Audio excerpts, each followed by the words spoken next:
আর আল্লাহর হাবিব দো জাহানের বাদশা নবী সুলতানে মদিনা ইমামুল মুরসালিন আকা নবী মুহাম্মদুর রাসূলুল্লাহ আমার আপনার স্বপ্নের সাধনার নবী বলেন, ও আমার সাহাবী মনে রেখো, সেই ব্যক্তি এই দুনিয়ার জমিনে এসেছেন এবং সেই ব্যক্তি অন্য কোথাও নাই, তিনি এখন মদিনার মধ্যে মসজিদে নববীতে বসা আছে। সাহাবীরা তো আরো অবাক, মসজিদে নববীতে সেই ব্যক্তি আমাদের সাথে, কেমন কথা! ইয়া রাসূলুল্লাহ, ইয়া হাবিবাল্লাহ, একজন অপরজনের দিকে তাকায়, হযরতে ফারুক আযম ওসমান গনির দিকে তাকায়, ওসমান গনি শের খুদা আলী মারতুদার দিকে তাকায়, একজন অপরজনের দিকে তাকায়, কে সে হতে পারে? ওগো নবী, আমাদেরকে একটু পরিচয় করিয়ে দেন না। আলেম নামদারি তথাকথিত কিছু ব্যক্তি আছে যারা ইয়া রাসূলুল্লাহর স্লোগানকে ফালতু স্লোগান বলে, ঠিক কিনা বলেন না? আমি তাদেরকে বলতে চাই, মনে রাখবেন, ইসলামের যুগে যুগে কালে কালে সাহাবায়ে কেরামের সংখ্যা ছিল অতি অল্প, কাফেরদের সংখ্যা ছিল বেশি। কিরে সাহাবায়ে কেরামের জিজ্ঞেস করা হয়েছিল ইমানি পাওয়ার কোত্থেকে পেয়েছেন? আপনাদের তো এত সশস্ত্র কিছুই ছিল না, দিনকে দিন রোজা রেখেছেন, ইফতার হয় নাই, সাহারি হয় নাই, ইমানি জজবা কোত্থেকে পেয়েছেন? সাহাবী বলেন, যখন কাফির আমার সামনে এসেছে, আমার কাছে তলোয়ার কিছুই ছিল না, আমাকে এই মুহূর্তে শেষ করে দিবে, আমি ইয়া রাসূলুল্লাহ স্লোগান বলতে দেরি আল্লাহর ফেরেশতা বাড়ি আমাকে সাহায্য করেছেন। শুধু তাই নয়, উপমহাদেশে ইসলামের এই যুগে যুগে কালে কালে ইসলাম প্রচারের জন্য যে সকল বীর শিবা সালা ভূখণ্ডে এসেছেন, যুগে যুগে কালে কালে যারা ইমানের বলে বলিয়ান হয়েছেন, মনে রাখবেন, নারে রাসালাতের স্লোগান এমন একটি স্লোগান যে স্লোগানের মাধ্যমে ইমানদারের হৃদয়ে ঈমান বৃদ্ধি হয়। হাত তুলে বলেন ঠিক কিনা? তাহলে যে ব্যক্তি নারে রাসালাতের স্লোগানকে ফালতু স্লোগান বলবে, এ মুসলমান আছে না গেছে? আর একটু জোরে। অথচ সেই যখন মাঠে এসেছেন ওয়াজ করবেন, এই সময় মাহফিলের মানুষ তার নিয়ে স্লোগান দেয়, তখন ফালতু স্লোগান হয় না। তার দলের নেতা যখন সমাবেশে ঢুকে তখন স্লোগান দেয় তার নিয়ে, তখন সেটা কি হয় না? ফালতু স্লোগান হয় না। শুধু নবীর বেলায় ফালতু হয়। মোহাব্বতে বলেন ইয়া রাসূলুল্লাহ, দুই সাথীকে পাশে নিয়ে হায় ঘুমিয়ে আছে নিজুম নিরালায়, সাড়া দাও রাসূলুল্লাহ, অধম ডাকে তোমারে ডেকেলা,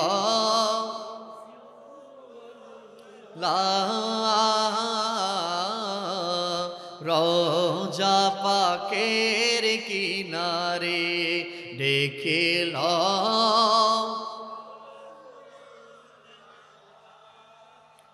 রোজা।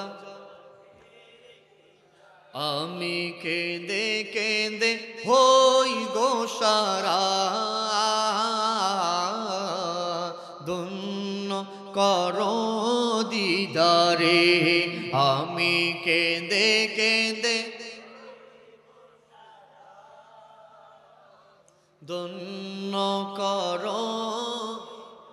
আপনারা বলেন, আজকের আনোয়ারার ভাইয়েরা, বাবারা, বন্ধুরা বলেন, আল্লাহর হাবিবের রওজায়ে মোবারক ইমানদার দেখবে, ইমানদারের জন্য এর চেয়ে খুশির খবর আর হতে পারে? এর চেয়ে আনন্দের মুহূর্ত আর হতে পারে? বলেন, আমরা কি কক্সবাজার দেখবো, নাকি মদিনা, নাকি ফালকিশ্বর, নাকি সাজেক, বান্দরবন মনয় দেখবো কি? বলেন, আরো জোরে বলেন। আরে মদিনা যাওয়ার জন্য আশিকে রাসূলকে যদি জিজ্ঞেস করা হয়, ও আশিকে রাসূল বলো, মদিনা দেখতে চাও কেন? ইমানদার জবান খুলে বলবেন, দুনিয়ার মানুষ শুনে রাখো, মদিনা যাওয়ার জন্য কোনো সুন্নি আলেম বলে নাই, কোনো পীর মুফতি বলে নাই, স্বয়ং বলেছেন আল্লাহ। ঠিক কিনা বলেন? আমার আল্লাহ বলছেন, কুল ইন কুনতুম তুহিব্বুনাল্লাহ ফাত্তাবিউনি ইউহিব্বুকুমুল্লাহ। আমার আল্লাহ বলছেন, ওয়ালাউ আন্নাহুম যালামু আনফুসাহুম জাউকা। আমার নবী বলছেন, মান যারা কবরি ওয়াজাবা লাহু সালাতি। যে ব্যক্তি মদিনা দেখবে, সাবতে গম্বুজ জিয়ারত করবে, সালাতু সালাম দিবে, মনে রেখো কিয়ামতের কঠিন দিনে আমি রাসূল তার ডান হাত ধরে জান্নাতে প্রবেশ করাবো। জোরে বলেন সুবহানাল্লাহ।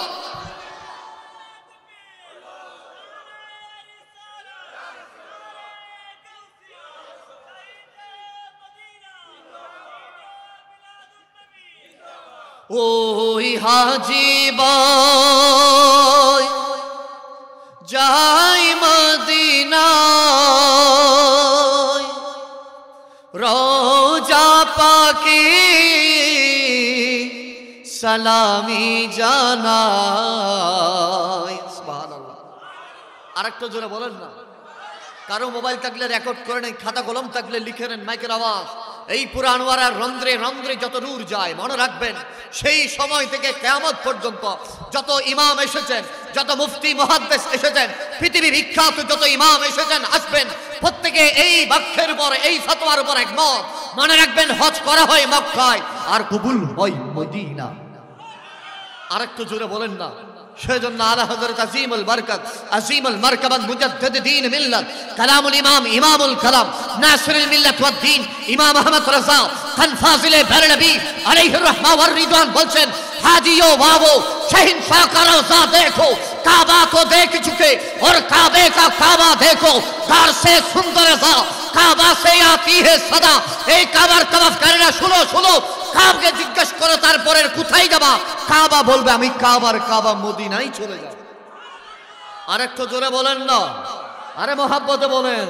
ওই হাজি বয় যাই মদিনায়, রওজা পাকে সালামি জানাই, মুধের অশ্রু ভেজা এ সালাম পাঠিয়ে দিলাম মদিনায়, ডেকেলাম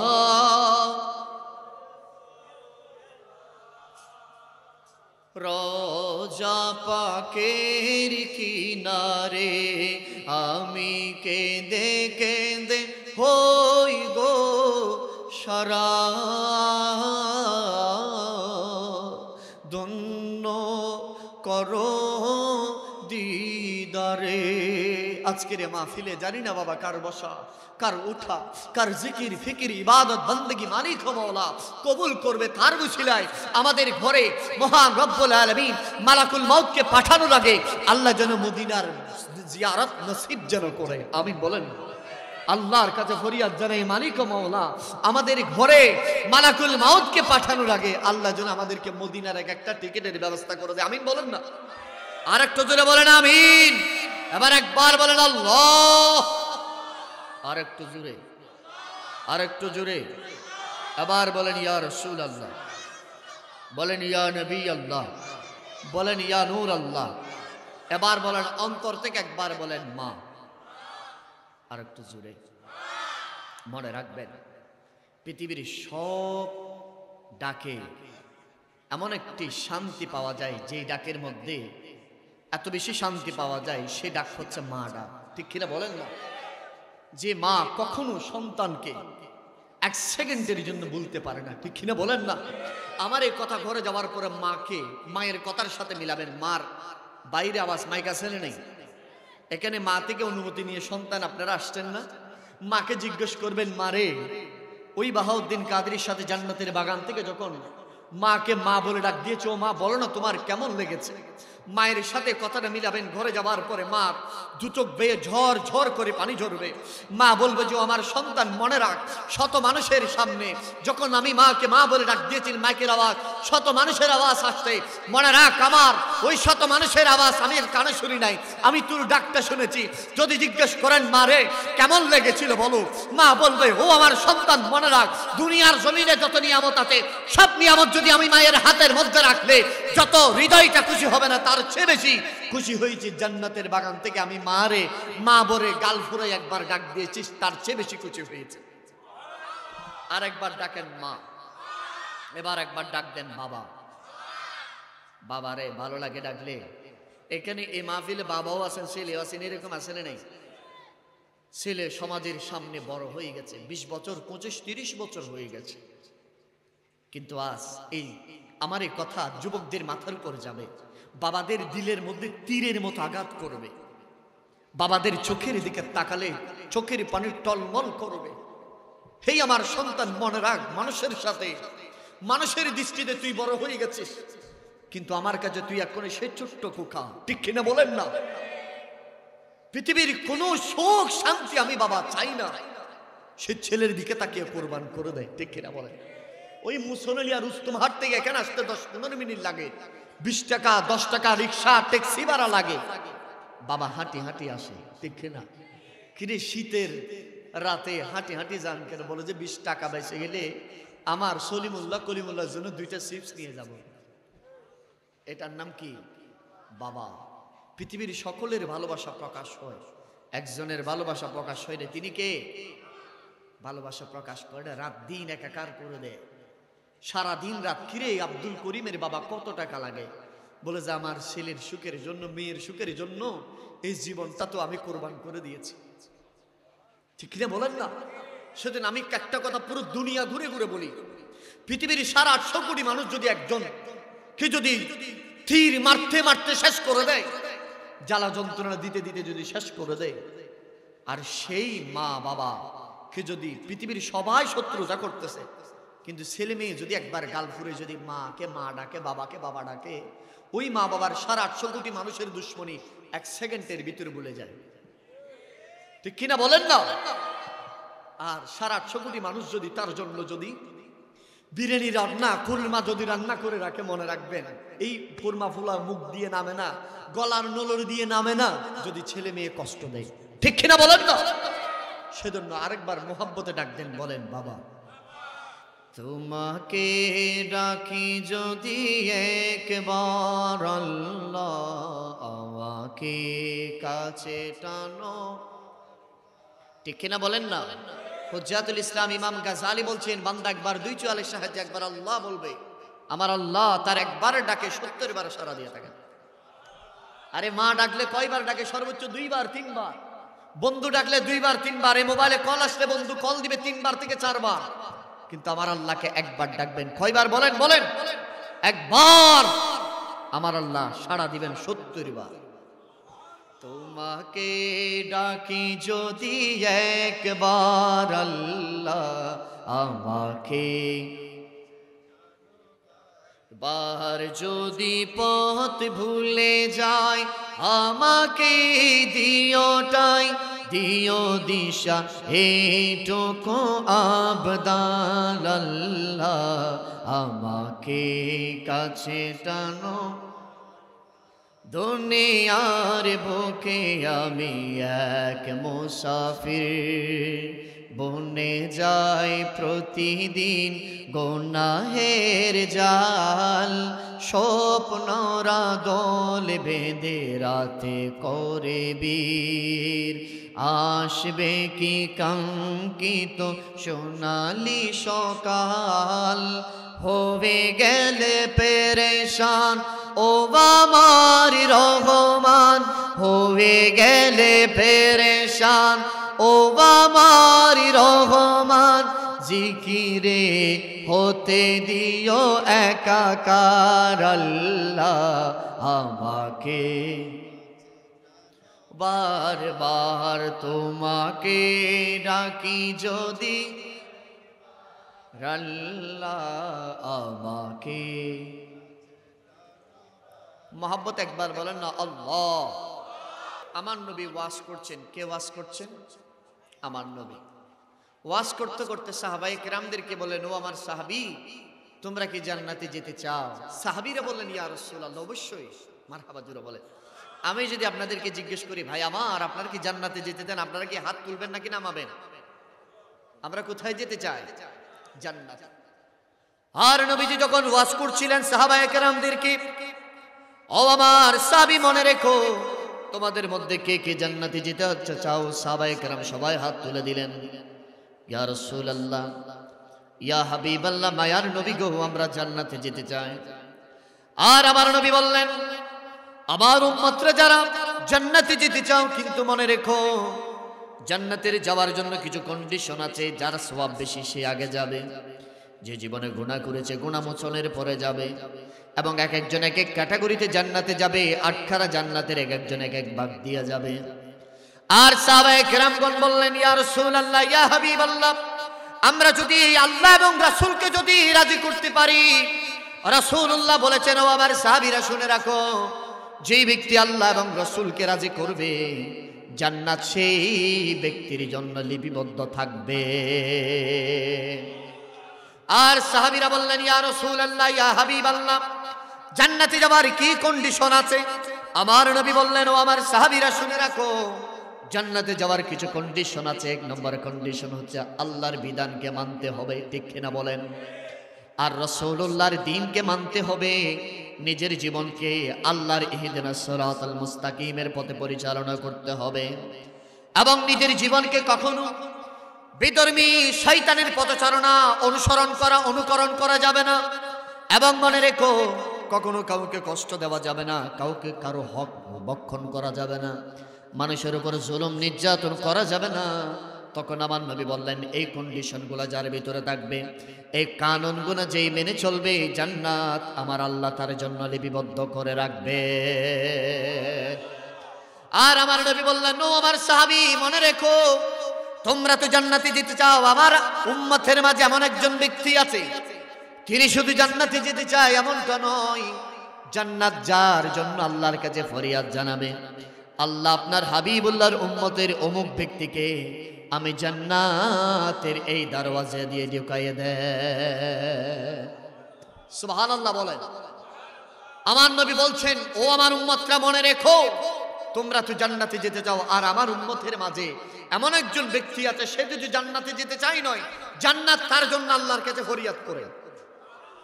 আর নবীজির এই কথা শুনে সাহাবায়ে কেরাম অবাক হয়ে গেলেন, ইয়া রাসূলুল্লাহ, ইয়া হাবিবাল্লাহ, সেই কোন ব্যক্তি এখনো দুনিয়াতে আসছে কিনা, নাকি এসে চলে গেছে, কখন আসবে? আমার নবী বললেন, এত চিন্তার ভাঁজ কপালে ফেলো না, সেই ব্যক্তি দুনিয়ার জমিনে এসেছে। সেই ব্যক্তি কোথায়? দুনিয়ার জমিনে এসেছে। সাহাবীর অবাক, ইয়া রাসূলুল্লাহ, তার বাড়ি কোথায়, ঘর কোথায়, কোন দেশে আছে, আমাদেরকে একটু ঠিকানা দেন না, আমরা সেখানে চলে যাই। এরকম আমরাও যেতে চাই কিনা? যিনি ভালো আল্লাহর বলি, বহু সিটাঙ্গের শহর থেকে মুসলমানিয়ার মাজারে আছে কি আছে না? বহু আল্লাহর বলিদের দরবারে যাই কি যাই না? কেন যাই? তিনি আল্লাহর বলি, তুনার দোয়া নেওয়ার জন্য, ঠিক কিনা বলেন? আর আল্লাহর হাবিব, দো জাহানের বাদশা নবী, সুলতানে মদিনা, ইমামুল মুরসালিন, আকা নবী মুহাম্মদুর রাসূলুল্লাহ, আমার আপনার স্বপ্নের সাধনার নবী বলেন, ও আমার সাহাবী, মনে রেখো, সেই ব্যক্তি এই দুনিয়ার জমিনে এসেছেন, এবং সেই ব্যক্তি অন্য কোথাও নাই, তিনি এখন মদিনার মধ্যে মসজিদে নববীতে বসা আছে। সাহাবীরা তো আরো অবাক, মসজিদে নববীতে সেই ব্যক্তি আমাদের সাথে, কেমন কথা! ইয়া রাসূলুল্লাহ, ইয়া হাবিবাল্লাহ, একজন অপরজনের দিকে তাকায়, হযরতে ফারুক আযম ওসমান গনির দিকে তাকায়, ওসমান গনি শের খুদা আলী মারতুদার দিকে তাকায়, একজন অপরজনের দিকে তাকায়, কে সে হতে পারে? ওগো নবী, আমাদেরকে একটু পরিচয় করিয়ে দেন না, আমরা একটু তার থেকে জিজ্ঞেস করি, কি এমন শান, কি এমন মান হয়েছে তার, জান্নাত যার অপেক্ষায় থাকবেন। ওগো নবী, আমাদেরকে একটু পরিচয় করিয়ে দেন। আমার নবী মিম্বরে উঠলেন এবং হাতকে এরকম লম্বা করে দিলেন, আর আঙ্গুল দিয়ে ইশারা করে দিলেন, ও আমার সাহাবীরা, মনে রেখো, তিনি আর অন্য কেউ নয়, তিনি হচ্ছেন আমার সিদ্দিক আকবর। আর একটু জোরে বলে, তিনি কোন সিদ্দিক আকবর? আল্লাহর কোরআন যাকে সাহাবী বলেছে। সুবহানাল্লাহ, জোরে বলবেন। আল্লাহর কোরআন কি বলেছেন? লিসাহিবিহি, সাহাবী যাকে বলেছেন, তিনি হচ্ছেন সিদ্দিক আকবর।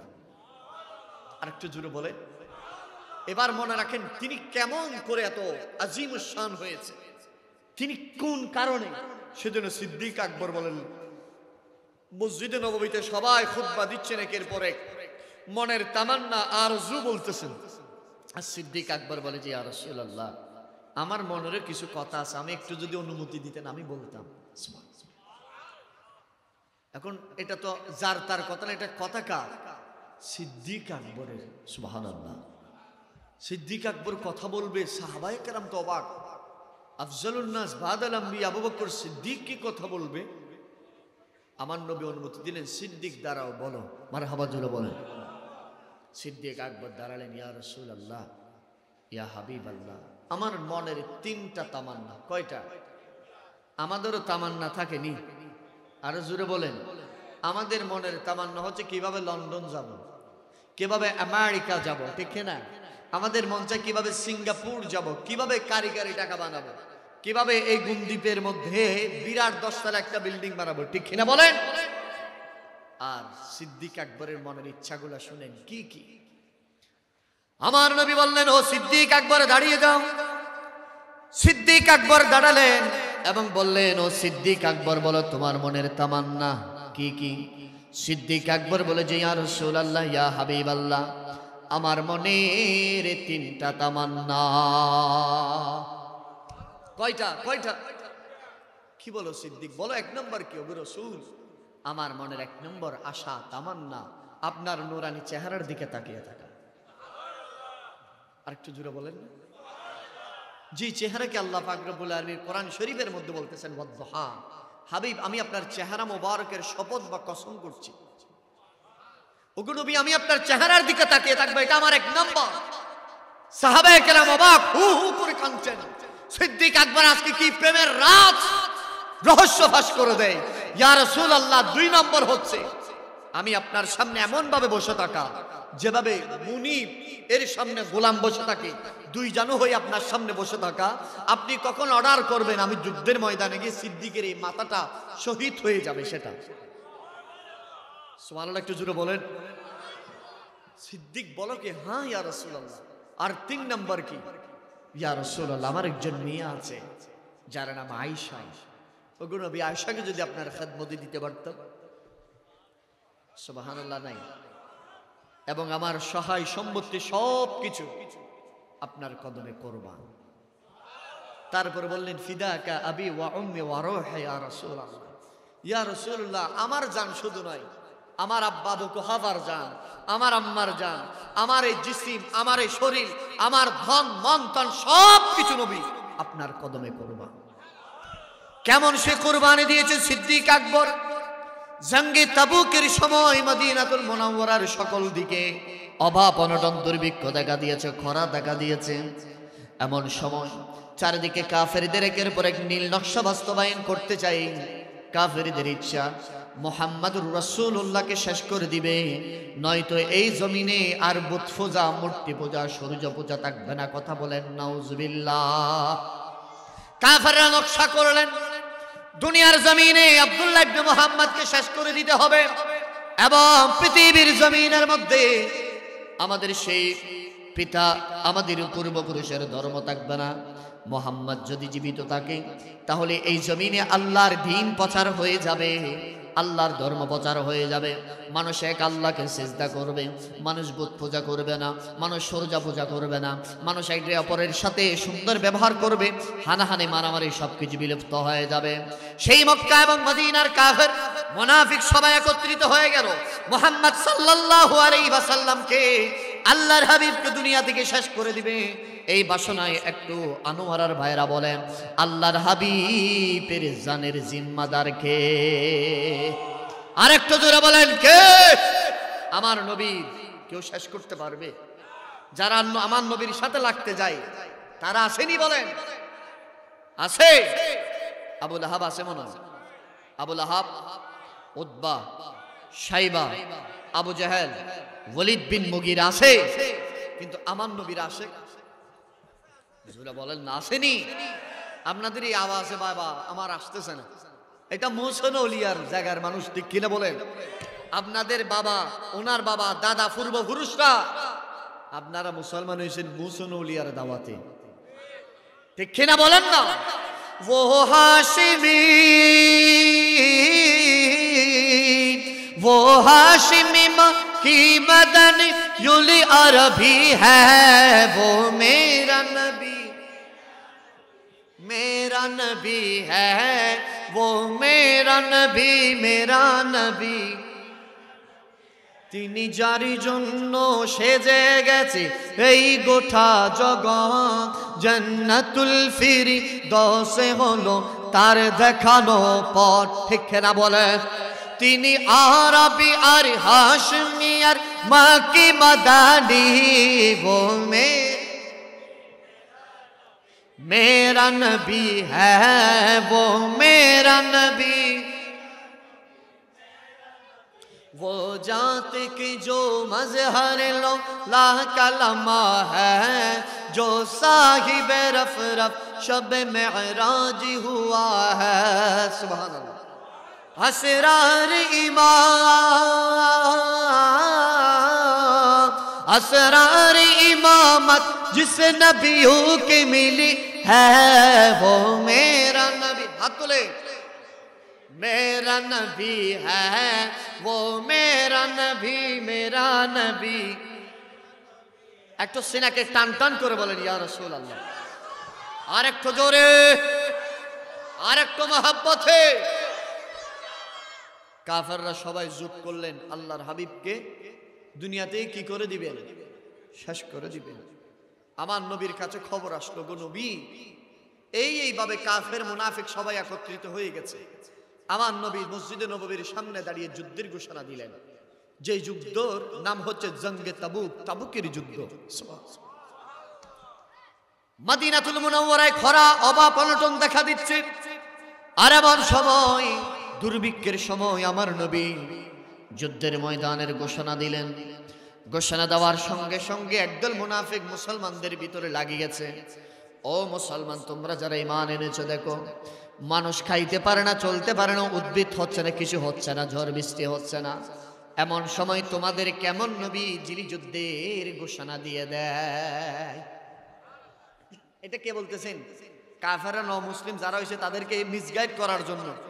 দেখো অভাব চলতেছে, খরা চলতেছে, এমন সময় কি যুদ্ধের ঘোষণা দেওয়ার টাইম? কাদেরকে বলতেছে? মুনাফিকরা, মুসলমান ইমানদারদেরকে। ইমানদাররা বলে যে চুপ, খামোশ হয়ে যাও। আর আমার নবী যুদ্ধের ঘোষণা দিছে, মানে খরা নয়, এটা যদি সাগরের মাঝখানেও যদি হয়, অগ্নিকুণ্ডের ভিতরেও যদি হয়, আরে এই জীবন নবীর কদমের ডাকে সাড়া দিয়ে জীবন কোরবান করে দেব। কেমন প্রেম ছিল সাহাবায়ে কেরামের, আল্লাহু আকবার বলেন। আর এমন সময় সাহাবায়ে কেরাম কাফেরদের জবাবে দিচ্ছেন, ও কাফেররা শুনে রাখো, শুধু দুনিয়ার খরা নয়, দুনিয়ার কোনো অভাব অনটন নয়, আমাদের জানো যদি চলে যাই, আমরা কোন এক সেকেন্ড দ্বিধাবোধ করব না, আমার নবীর কদমে গিয়ে জীবনকে উৎসর্গ করে দেব। আর এই সময় যুদ্ধে যাবার ঘোষণা সাহাবায়ে কেরামের এক জনপরজনকে দিচ্ছেন। এই ঘোষণা অর্ধ জাহানের শাসক খলিফাতুল মুসলিমিন ফারুক আজমের কানে আসতে দেরি। ফারুক আজম বললেন, উজিরকে ডাকলেন, বললেন আমার সহায় সম্পত্তিকে দুই ভাগ করবা, এক ভাগ আমার ঘরের মধ্যে রাখবা, আরেক ভাগ ইসলামের জন্য নবীজির কদমে কোরবান দিয়ে দিবা। আর এই ঘোষণা যখন ওসমান গনি জিন্নৌরাইন খলাফায়ে সালাসা, তৃতীয় খলিফা ওসমান গনি জিন্নৌরাইনের কাছে যখন দিলেন, তিনি বললেন আমি 1000 উট কোরবানি দিব। সুবহানাল্লাহ। এবং বহু সৈন্যদেরকে আমি সুসজ্জিত করে দিব, বাইতুল মালের মধ্যে আমি অর্থ দেব, স্বর্ণ মুদ্রা দেব। এবং একজন অপরজন এইভাবে বলতে বলতে বহু কিছু বাইতুল মালের মধ্যে জমা হয়ে যাচ্ছে। সাহাবায়ে কেরাম একজন অপরজনকে বললেন আমি এটা দিয়েছি, আরেকজন এটা দিয়েছি। আরেকজন অপরজন খবর দিতে দিতে ফারুক আজম বলে যে এই জঙ্গে তাবুকের মধ্যে হয়তো আমি সিদ্দিক আকবরের চেয়ে বেশি দান করতে পারবো। আরো জোরে বলেন সুবহানাল্লাহ। কার চেয়ে বেশি? সিদ্দিক। আর হয়তো এটা সুবর্ণ সুযোগ, আমি সিদ্দিকের চেয়ে দানের চেয়ে কি বেশি যাইতে পারবো। মনে মনে কি খুশিতে ফারুক আজম খলিফাতুল মুসলিমিন কি করছেন? খুশিতে ভিতরে ভিতরে আনন্দ উল্লাস করতেছেন। সুবহানাল্লাহ। আর তাবুকে যুদ্ধের যাওয়ার সময় হয়ে গেল। আমার নবী সাহাবায়ে কেরামদেরকে অর্ডার দিয়ে দিলেন, ও আমার সাহাবায়ে কেরাম শুনে রাখো, তাবুকের ময়দানে যাওয়ার জন্য সুসজ্জিত হয়ে যাও, লাইন ধরে যাও, একজন অপরজন থেকে বিদায় নিয়ে নাও। সাহাবায়ে কেরাম একজন অপরজনের বাড়িতে যায়, আর বিবি বাচ্চাদের থেকে বিদায় নিয়ে নেই। একজন সাহাবী বললেন আমি আমার যত সম্পত্তি ছিল, আমি আমার ব্যবসা বাণিজ্য যা কিছু ছিল, আমি আমার স্ত্রীদেরকে বুঝিয়ে দিয়েছি। আমি বললাম দেখার হবে না, একত্রে দেখা হবে জান্নাতের মধ্যে। সাহাবী বললেন ও আমার প্রাণের বিবি, দেখার হবে না, দেখা হবে জান্নাতে। আর বিবি বললেন কিভাবে বুঝলেন জান্নাতে দেখা হবে? নবীজির সাহাবী বললেন ও আমার বিবি মনে রাখো, আমি রাসূলুল্লাহর সাথে যুদ্ধের ময়দানে যাই আবার জীবিত ফিরে আসবো এই বাসনায় এই মনে নয়। আমি নবীজির সাথে যুদ্ধের ময়দানে যাই আর আল্লাহর কাছে ফরিয়াদ করি, ওগো আল্লাহ আমার নবীর চেহারা দেখে দেখে যেন আমি ময়দানে শাহাদাতের সোদা পান করতে পারি। আল্লাহু আকবার বলেন। আর সাহাবায়ে কেরাম একজন পরজনের পরিবার পরিজন থেকে বিদায় নিয়ে নিলেন। সাহাবায়ে কেরামের বিশাল একটা কাফেলা হয়ে গেল। সাহাবায়ে কেরাম দলে দলে সুসজ্জিত হয়ে গেলেন। আর আমার নবী মসজিদে নববীর মধ্যে বসে আছেন।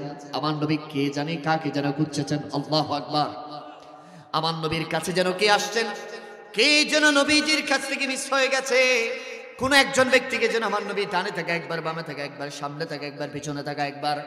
সাহাবায়ে কেরামগণ বললেন, ইয়া রাসূলুল্লাহ আমরা প্রস্তুত আছি। ওগো নবী আপনি কাকে নিশ্চয়ই খুঁজছেন? এই মুহূর্তে কেউ যেন আপনার দরবারে আসবে।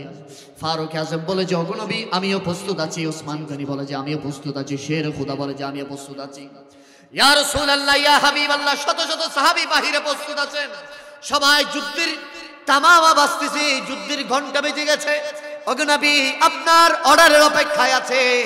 কাফেরদেরকে কসুর মতে কেটে ফেলবে এমন সময় আমার নবী সাহাবায়ে কেরামদেরকে বললেন, হো আমার সাহাবী আর একটু থামো, আর একটু ধৈর্য ধরো, ইন্তজার করো, কেননা এখনো পর্যন্ত আমার আবু বকর সিদ্দিক আসে না।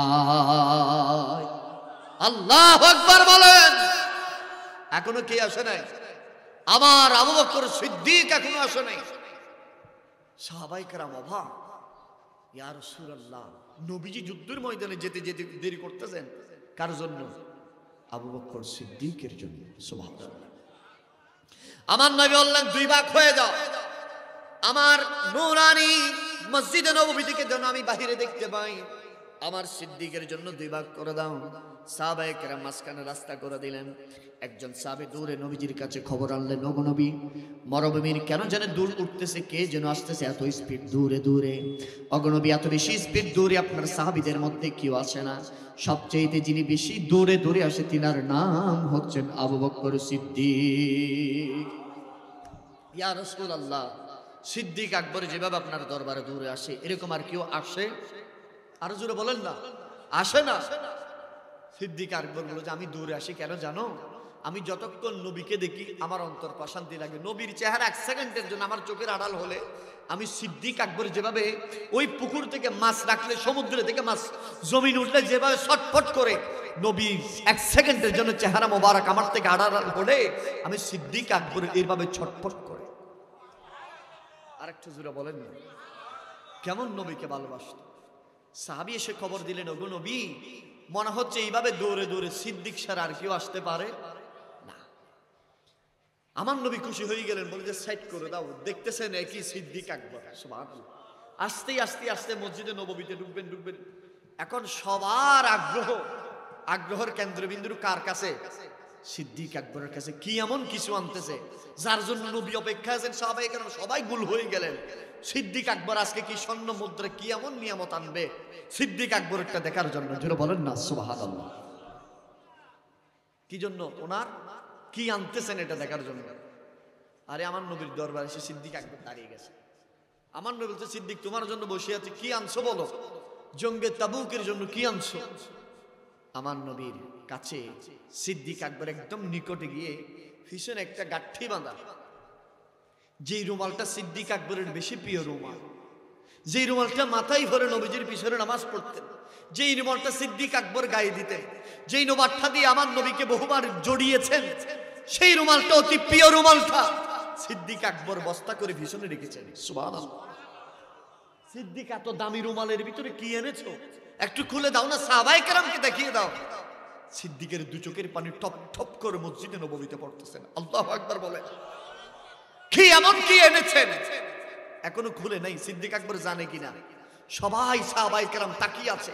কি এমন জিনিস সিদ্দিক আকবর এনেছেন যেই রুমাল কাউকে ধরতে দেয় না, যেই রুমালের সাথে সিদ্দিক আকবরের সাথে নবীর নিসবত, যেই রুমাল পরে সিদ্দিক আকবর নামাজ পড়ে, যেই রুমাল গায়ে দেয়, সেই রুমালে করে কি এমন নিয়ামত এনেছে?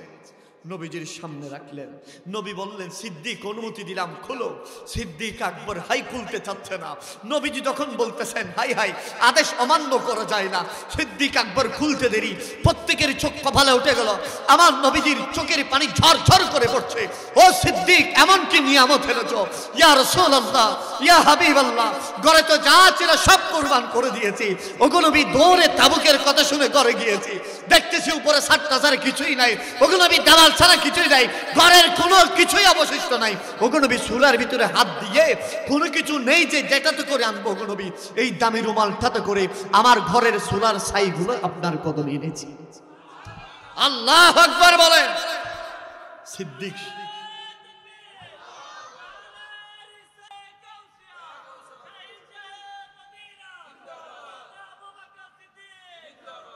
আমার নবী বললেন, ও সিদ্দিক, শুধু ছাই এনেছো? ইয়া রাসূলুল্লাহ, ইয়া হাবিবাল্লাহ, আমার পূর্বপুরুষের দেওয়া, আমার বাবার আবু কুহাবার দেওয়া সেই 4টা বোতাম আপনার জন্য এনেছি। পূর্বপুরুষের বহু যত্ন করায় বোতামগুলো এনেছি। আমার নবী বললেন, ও সিদ্দিক, বলো পরিবার পরিজনের জন্য কি রেখে এসেছো? তোমার ছেলে মেয়ের জন্য কি রেখে এসেছো? সিদ্দিক আকবর দু চোখের পানি ছেড়ে দিলে বলেন, ইয়া রাসূলুল্লাহ, ইয়া হাবিবাল্লাহ, আমি আমার পরিবার পরিজনের জন্য আল্লাহ এবং আপনি রাসূলকে রেখে এসেছি। ইয়া রাসূলুল্লাহ, ইয়া হাবিবাল্লাহ, আমি আমার পরিবার পরিজনের জন্য মহান দামি 2টা জিনিস রেখে এসেছি। একজন হচ্ছে লা শারীকা লা, মহান আল্লাহ, আরেকজন হচ্ছে আপনি রাসূলুল্লাহ। সেজন্য আমার নবী বলেছেন, ও আমার উম্মতরা মনে রেখো, সিদ্দিক আমার কেমন ব্যক্তি। সিদ্দিক ওই ব্যক্তি যেই ব্যক্তি, আমার নবী বলেছেন, সিদ্দিক আমার বাল্যকালের সাথী। আরেকটু জোরে বলেন না। সিদ্দিক আমার মক্কার জমিনের সাথী, সিদ্দিক আমার হিজরতের সাথী, সিদ্দিক আমার যুদ্ধের সাথী, সিদ্দিক আমার রওজার সাথী, সিদ্দিক আমার মিজানের সাথী, সিদ্দিক আমার ফুলসিরাতের সাথী, সিদ্দিক আমার মিজানের সাথী, সিদ্দিক আমার হাউজে কাউসারের সাথী। ও আমার উম্মত, মনে রেখো, সিদ্দিক আমার জান্নাতের সাথী। আর জোরে বলেন। সিদ্দিক আকবর কোন ব্যক্তি আবার শুনেন?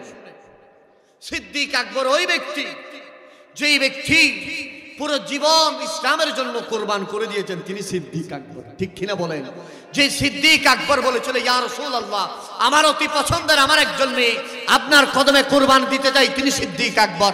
সিদ্দিক আকবর ওই ব্যক্তি যিনি সিরিয়ায় ব্যবসার জন্য গিয়েছিল, ওই পাদ্রীর শেখাব অনুযায়ী যিনি ইসলাম ধর্ম গ্রহণ করেছেন, তিনি সিদ্দিক আকবর। সর্বপ্রথম যিনি কালমা পড়েছেন, তিনি সিদ্দিক আকবর। সিদ্দিক আকবর ওই ব্যক্তি যিনি ইসলামের পরে মক্কাতুল মুকাররমার মধ্যে কাফেররা ভয় পেয়ে গিয়েছিল, তিনি সিদ্দিক আকবর। জুড়ে বলেন সুবহানাল্লাহ। সিদ্দিক আকবর ওই ব্যক্তি যিনি ওই হিজরতের রাতে আমার নবীর আওয়াজ একবার দিতে দেরি, সিদ্দিক আকবর বললেন, ইয়া রাসূলুল্লাহ, লাব্বাইক ইয়া রাসূলুল্লাহ, যিনি বলেছেন, তিনি সিদ্দিক আকবর। ও সিদ্দিক, তুমি কি ঘুমাও না? ওগো নবী, 6 মাস আগে বলেছেন আপনি হিজরতের কথা, 6 মাস পর্যন্ত সিদ্দিকের পিঠের সাথে বিছানা লাগে নাই। নবী আমার ঘরের সামনে এসে 2 বার ডাক দিবে, সিদ্দিকের কলিজা বরদাস্ত হবে না। 6 মাস পর্যন্ত আমি দরজার সামনে দাঁড়িয়ে দাঁড়িয়ে আপনার অপেক্ষায় ছিলাম। যিনি নবীজিকে কাঁধে তুলে গারে সোরের মধ্যে তুলেছেন, তিনি সিদ্দিক আকবর। 3 রাত গারে সোরের ভিতরে যিনি ছিলেন, তিনি সিদ্দিক আকবর। আমার নবী যাকে বলেছেন, আল্লাহ কোরআন যাকে লিসাহিবিহি বলেছেন, তিনি সিদ্দিক আকবর। আমার নবী যাকে আফজালুন নাস বাদাল আম্বিয়া বলেছেন, তিনি সিদ্দিক আকবর। কোরআনুল কারীমকে যাকে সত্যতা দিয়েছেন, তিনি সিদ্দিক আকবর। শুধু তাই নয়, আমার নবী বলেছেন, ও আমার উম্মত, মনে রেখো, সিদ্দিক এমন ব্যক্তি জান্নাত যাওয়ার অপেক্ষায় থাকবেন, তিনি সিদ্দিক আকবর। সিদ্দিক আকবর ওই ব্যক্তি আটকারা জান্নাত আল্লাহর কাছে ফরিয়াদ করবেন যার জন্য, তিনি সিদ্দিক আকবর। আমার নবী যার নবী থাকা অবস্থায় যিনি 17 ওয়াক্ত নামাজের ইমামতি করেছেন, তিনি সিদ্দিক আকবর। আরেকটু জোরে বলেন। তিনি ওই সিদ্দিক আকবর যিনি পুরো জীবন কোরবান করে দিয়েছেন রাসূলুল্লাহর দিকে তাকিয়ে, তিনি সিদ্দিক আকবর। যিনি ধন মন সবকিছু কোরবান করে দিয়েছেন, তিনি সিদ্দিক আকবর। যে সিদ্দিক আকবরকে খলিফাতুল মুসলিমিন, রাসূলুল্লাহর খলিফাতুর রাসূল বলেছেন, তিনি সিদ্দিক আকবর। সিদ্দিক আকবর ওই ব্যক্তি যিনি ইন্তেকালের পরে রাসূলুল্লাহর রওজা থেকে আওয়াজ দিয়েছেন, সিদ্দিক আমার পাশে শায়িত করেন, তিনি সিদ্দিক আকবর। আরেকটু জোরে বলেন। পুরো জীবন কি করেছেন? নবীজির কদমে কোরবান দিয়েছেন। সুবহানাল্লাহ। কি এমন আজিম শান প্রেমিক, কি এমন আজিম শান শখসিয়ত। আজকের আমাদের দেশে তো এখনো পররাষ্ট্রনীতি নিয়ে কত রকমের কিছু চলতেছে, ঠিক কিনা বলেন? সিদ্দিক আকবরের পররাষ্ট্রনীতি শুনলে আপনারা অবাক হয়ে যাবেন, যে সিদ্দিক আকবরের খেলাফত কালে মদিনাতুল মুনাওয়ারায় সকল ধর্মের মানুষরা মিলে বৈঠক করতেন। প্রত্যেকের আপন আপন অবস্থান থেকে মত প্রকাশের সুযোগ সুবিধা যিনি দিয়েছিলেন তিনি সিদ্দিক আকবর। সুবহানাল্লাহ বলে। সিদ্দিক আকবর ওই ব্যক্তি যার খেলাফত কালে কোনো বিধর্মীকে আঘাত করা হয় নাই। সিদ্দিক আকবর ওই ব্যক্তি যার খেলাফতের সময় পুরো দুনিয়া ব্যাপী ইসলামের পয়গাম ছড়িয়ে ছিটিয়ে গিয়েছে। সিদ্দিক আকবর বলে যে যিনি মদিনার ভেতরে থাকবেন সে যে ধর্মের হোক না কেন তার জান মালের নিরাপত্তা আমি আবু বকর সিদ্দিক দিব। তিনি সিদ্দিক আকবর। আজকের আমাদের দেশের যুবকরা পররাষ্ট্রনীতি, সিদ্দিক আকবরের পররাষ্ট্রনীতি পড়েন, অবাক হয়ে যাবেন কি এমন জাতি ধর্ম বর্ণ বিশেষ করে ইসলামী সাম্রাজ্য প্রতিষ্ঠার জন্য সিদ্দিক আকবরের কি এক কোরবানি ছিল। তিনার সময়ে কোনো মানুষ অনাহারে অর্ধাহারে কারো উপর জুলুমের শিকার হয় নাই, সিদ্দিক আকবরের সময়ে। সুবহানাল্লাহ।